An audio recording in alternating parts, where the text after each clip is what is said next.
నీకు 5 నుండి 10 సంవత్సరాల తర్వాత నీ జీవితాన్ని ఎలా ప్రభావితం చేస్తుందో ఒక్కసారి ఆలోచించు. ఏ నిర్ణయం తీసుకున్నా దాని తర్వాత నీ మనసు ప్రశాంతంగా ఉంటే అదే సరైన నిర్ణయం. నేను మీ మోహన్ దడ్డా, మీరు చూస్తున్నారు Mohan Dadda motivational Telugu YouTube channel. వ్యక్తిగత జీవితంపై ఎలాంటి నిర్ణయం తీసుకోవాలి? ఇది చాలా అద్భుతమైన ప్రశ్న. అయితే వ్యక్తిగత జీవితంపై ఎలాంటి నిర్ణయం తీసుకోవాలనేది చాలా విషయాలపై ఆధారపడి ఉంటుంది. అయితే నిర్ణయం సరైనదా కాదా అన్నది తక్షణ ఫలితమే కాకుండా దీర్ఘకాలంలో మన మనసు, మన సంబంధము, మన ఆరోగ్యము, మన అభివృద్ధి మీద ప్రభావం చూపుతుంది. అయితే మంచి నిర్ణయం తీసుకోవడానికి ఇప్పుడు కొన్ని సూచనలు చూద్దాం. నంబర్ 1, స్వీయ అవగాహన, సెల్ఫ్ అవేర్నెస్. నువ్వు నిజంగా ఏం కోరుకుంటున్నావో స్పష్టంగా తెలుసుకో.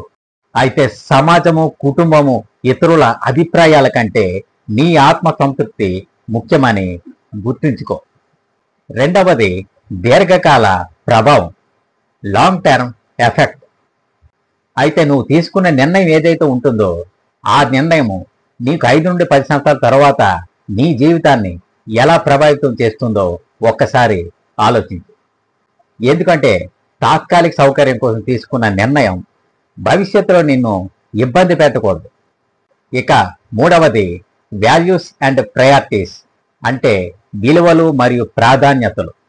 నీ విలువలకు విరుద్ధంగా ఉన్న నిర్ణయం ఎక్కువ కాలం సంతోషం ఇవ్వదు. ఉదాహరణకు నిజాయితీ, స్వాతంత్రము, కుటుంబము, కెరీర్, వీటిలో నీకు ఏది ముఖ్యమో గుర్తించు. ఇక నాలుగవది, ఆచరణాత్మకమైన విషయాలు, ప్రాక్టికల్ మ్యాటర్స్. నువ్వు ఏదైతే వ్యక్తిగత నిర్ణయం తీసుకుంటావో ఆ సమయంలో ఆర్థిక పరిస్థితి, ఆరోగ్యము, సమయము, వాస్తవ పరిస్థితిని కూడా పరిశీలించాలి. కేవలం భావోద్వేగంతో కాకుండా వాస్తవిక దృక్పథంతో నిర్ణయం తీసుకో. ఇక ఐదవది, మూడవ వ్యక్తి కోణం, థర్డ్ పర్సన్ పర్స్పెక్టివ్. ఆ సమయంలో కొన్నిసార్లు మనం భావోద్వేగాల్లో చిక్కుకుపోతాం. కాబట్టి నీకు నమ్మకమైన వ్యక్తిని అడిగి బయట వాటిలో ఆలోచించు. ఆరవది, మనసు నిశ్చలత, స్టిల్నెస్ ఆఫ్ మైండ్. ఏ నిర్ణయం తీసుకున్నా దాని తర్వాత నీ మనసు ప్రశాంతంగా ఉంటే అదే సరైన నిర్ణయం. కాబట్టి ఫైనల్లీ మై డియర్ ఫ్రెండ్స్, నీ నిర్ణయం నిన్ను బలంగా, సంతోషంగా అభివృద్ధి చెందేలా చేస్తే అదే సరైన నిర్ణయం.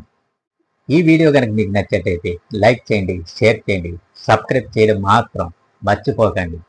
మీ సపోర్టే మాకు కొండంత బలం.